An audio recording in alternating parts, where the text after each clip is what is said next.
কোনো আইডিয়া নাই। এক্সপেকটেশন অবশ্যই ভালো কিছু হবে, ভালো কিছু করবে, এটাই। দেখি নাই, জানি না খেলা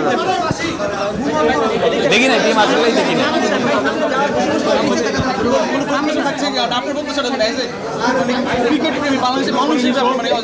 বাংলাদেশের প্রত্যেকটা মানুষই এক্সপেক্ট করছে যে বাংলাদেশ ভালো করবে, যেখানেই যায় যেভাবে যায়। তো আমার প্রত্যাশা অবশ্যই ভিন্ন কিছু হবে না, খুব স্বাভাবিক।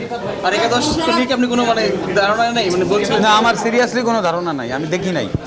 কমন প্লেয়ার যে কজনের নাম দেখেছি, শুনেছি, সোশ্যাল মিডিয়ায় কিছুটা দেখেছি, কিন্তু পুরো টিম আমি এখনো দেখিনি।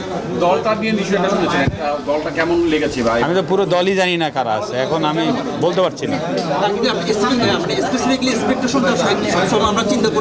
আমি সেটা প্রথমেই বললাম, এক্সপেকটেশন হচ্ছে আপনার যা, সাধারণ মানুষের যা, তার বাইরে নিশ্চয়ই আমারও না। আমরা সবাই চাই বাংলাদেশ দল এখানে খেলুক, ভালো খেলুক, এক্সপেকটেশন সেটাই।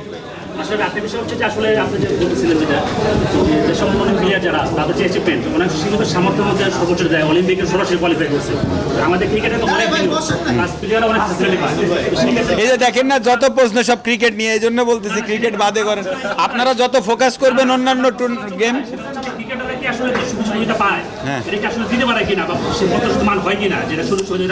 এটা আবার আর এক ধরনের কোশ্চেন হলো। এটা আমি মনে করি যে সব কিছু সমন্বয় দরকার। আপনাদের প্রথম ফোকাসটা, আমি তো বললাম, স্পোর্টস এমন একটা জিনিস যেখানে আছে আপনার ইনভেস্টমেন্ট প্রয়োজন। স্পোর্টস এমনি এমনি হবে না। এখন ইনভেস্টমেন্ট করতে গেলে ফোকাস থাকতে হবে, সেখানে আপনারা রিলেটেড, সেখানে স্পন্সরশিপ রিলেটেড, সব কিছু সমন্বয় হলে সেই গেমসটা আস্তে আস্তে বেড়ে যাবে। মানে স্পোর্টসে আপনি ক্রিকেটের কথা বলেন, এখন কি হচ্ছে, আজকে স্পন্সরশিপ বাংলাদেশ ক্রিকেট বোর্ডের কত আছে আপনি দেখেন, অন্যান্য ফেডারেশনের এই অবস্থায় নাই। খুব স্বাভাবিক ব্যাপার যে ইনভেস্টমেন্ট যত থাকবে তত প্লেয়ারদের ফ্যাসিলিটিস বাড়বে, প্লেয়ার তৃণমূল থেকে তত বেড়ে আসবে। ওয়ালটন ফ্রিজ কিনে অনেকের মতো আপনিও হয়ে যেতে পারেন মিলেনিয়াল, সেরা পণ্যের সেরা অফার। তো আমাদের এই জায়গাটায় অন্যান্য গেমসে ল্যাকিংস আছে বলে এই প্রবলেমগুলো হয়। তবে ইনভেস্টমেন্ট যদি ঠিক থাকে তাহলে হবে। এখন এই যে কাবাডি টুর্নামেন্টটায় যেমন এখন ইনভেস্টমেন্ট, যেমন এই একটা টুর্নামেন্টে 5 কোটি 5.5 কোটি টাকা ইনভেস্ট করা হচ্ছে। তো দ্যাট মিনস এই গেমসটা দেখবেন আস্তে এবং লাস্ট 3বার চ্যাম্পিয়ন হয়েছে, যেটা আমরা জানি। তো এটা তো এই কারণে উঠে আসছে। তো এটাই বিষয় যে আপনি যখন প্লেয়ারদের যত্ন নিতে জানবেন, যত্ন নেওয়া হবে, তখন আস্তে আস্তে যত্নটা কি, যে তার ট্রেনিং ফ্যাসিলিটিস করা, তার কোনো ইনজুরি হলে সেটা প্রিভেনশনের জন্য একটা ভালো ট্রিটমেন্ট, হ্যাঁ, তার পরিবার নিয়ে মোটামুটি হেলদি থাকতে পারে, তার একটা সুব্যবস্থা, এইগুলো জিনিসগুলো এনশিওর করলে কিন্তু আপনি দেখবেন যে তৃণমূল থেকে মানুষ উঠে আসবে। আজকে কাবাডি খেলছে, আজকে বিভিন্ন জায়গায় খেলছে, কারণ কি, তারা চিন্তা করে যে একটা সরকারি চাকরি হয়তো বা পাইতে পারি একটা টপ লেভেলে খেললে। তো দেখেন এই কারণে কিন্তু এইসব স্পোর্টসগুলো এখনও বেঁচে আছে। আপনি যদি সরকারি চাকরিটা বন্ধ করে দেন, এইসব স্পোর্টসও মরে যাবে। তো এই কারণে বলছি যে এই সমন্বয়টা জরুরি, এবং সেই স্টার্টটা আপনাদের থেকে হতে পারে, যে সব স্পোর্টসকে এইভাবে সাপোর্ট করা, যে আপনারা অন্তত একটু ফোকাসে আনা, যাতে স্পোর্টসটা মানে শুধু ক্রিকেট না, সব ধরনের খেলাধুলার জন্য বাংলাদেশ এগিয়ে যায়। বলেছি সবসময়, আমি বলে এসেছি টোটাল স্পোর্টসকে গুরুত্ব দেওয়ার কথা আমি বলে এসেছি। টোটাল স্পোর্টস বলতে যতগুলো খেলা আছে, এখন বাংলাদেশের ক্রিকেট বোর্ড ম্যাক্সিমাম স্পন্সরশিপের উপর চলে, তাই না? এখন অন্যান্য স্পোর্টসে কেউ স্পন্সর এইভাবে করতে যাচ্ছে না। তো স্পন্সর না করলে তো আপনি পারবেন না, এখানে have to be have third party, otherwise এটা ভেরি ডিফিকাল্ট। অন্যান্য দেশে আপনার দেখেন আজকে এখানে ওই বিভিন্ন নায়ক বা বিভিন্ন মানে যারা আছে, স্টার আছে, তারা কিন্তু টিম কিনে নিচ্ছে, তাদের ওই অ্যাবিলিটি আছে, স্পন্সরশিপটা এরকম পায়। এমন না যে ওরা টাকা দিয়ে কিনছে, ওরা যাচ্ছে বলে স্পন্সর আসছে এবং ওরা ওই টিমের সাথে সম্পৃক্ত হচ্ছে। তো আমাদের দেশে ওই ব্যবস্থাটা তো এখনও তৈরি হয়নি। কোথায় বিভিন্ন ফেডারেশনে ক্রিকেট যেমনটা এগিয়ে আসছে, অন্যান্য ফেডারেশনগুলো এগিয়ে আসতে পারছে না কেন?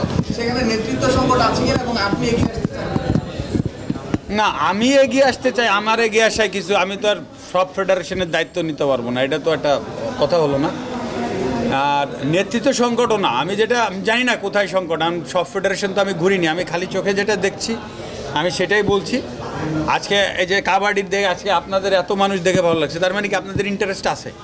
এখন ইন্টারেস্ট অন্যান্য খেলায় কেন নাই সেই জিনিসগুলো ফাইন্ড আউট করে বের করে সেভাবে কাজ করা ইম্পর্টেন্ট। আর আমি যে সবসময় জড়িয়েছি, আমি একটা কথা বলে এসেছি যে আমাদের যার অন্যান্য স্পোর্টস যেগুলো সব আছে, সব স্পোর্টসটা যেন সমানভাবে গুরুত্ব পায় অ্যাটলিস্ট মানুষের কাছে। এখন শুধু ক্রিকেটটাই পাচ্ছে বা ফুটবল কোনো কোনো ক্ষেত্রে পাচ্ছে, বা আজকে আপনি কাবাডি পাচ্ছে, অন্যান্য স্পোর্টস কিন্তু সেবা হচ্ছে না। অথচ আপনি দেখেন আমাদের মেয়েরা অলরেডি চ্যাম্পিয়ন হয়ে এসেছে, সাব চ্যাম্পিয়ন হয়ে এসেছে ফুটবলে। তাদের এখন প্র্যাকটিসের ব্যবস্থা করা, তাদেরকে আরও উপরে যেতে পারে সেই অবস্থা করা, এরকম আর কি বেছে বেছে যদি কিছু কিছু জায়গায় যদি কাজ করা যায় আমার মনে হয় আরও ভালো হবে। ডিএমপি কমিশনার মহোদয় যতবার ডেকেছে আমি এসেছি, আমাকে যে কোনো স্পোর্টসে ডাকলে আমি যাব। এখন এটা তো ম্যান টু ম্যান ভ্যারি করে, কেউ কে কাকে ডাকছে কে কাকে ডাকছে না। আমাকে ডাকলে আমি সব জায়গায় যাই। স্পোর্টস মানেই তো আমার পরিচয় তো স্পোর্টস দিয়ে, তো আমাকে ডাকলে আমাকে যে কোনো স্পোর্টসই পাবে।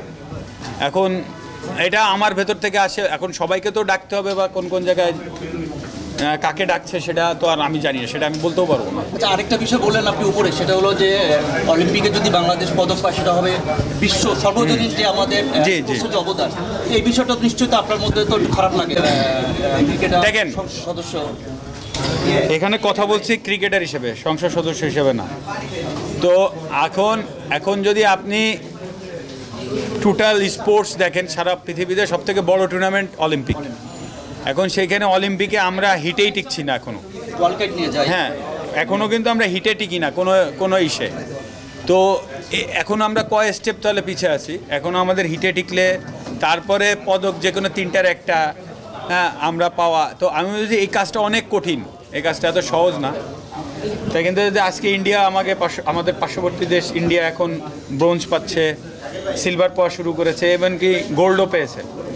তো আজকে যদি আমরা এইখানে যদি এই পদকগুলো পাওয়ার অবস্থায় যেতে পারি, তো এইটা আমার মনে হয় অল ওভার দ্য ওয়ার্ল্ড একটা বিগেস্ট নিউজ হবে এটা, যদি অলিম্পিকে আমরা কিছু করতে পারি। ক্রিকেট ওয়ার্ল্ড কাপ অস্ট্রেলিয়া জিতেছে, খুব সারা পৃথিবীতে নাম হয় না। সো ক্রিকেট ওয়ার্ল্ড কাপ এত বড় কিছু না, তবে বাংলাদেশের জন্য এটা বিরাট কিছু হবে। কিন্তু অলিম্পিক যদি হয় সেটা বাংলাদেশের নাম সারা বিশ্বে ছড়াবে।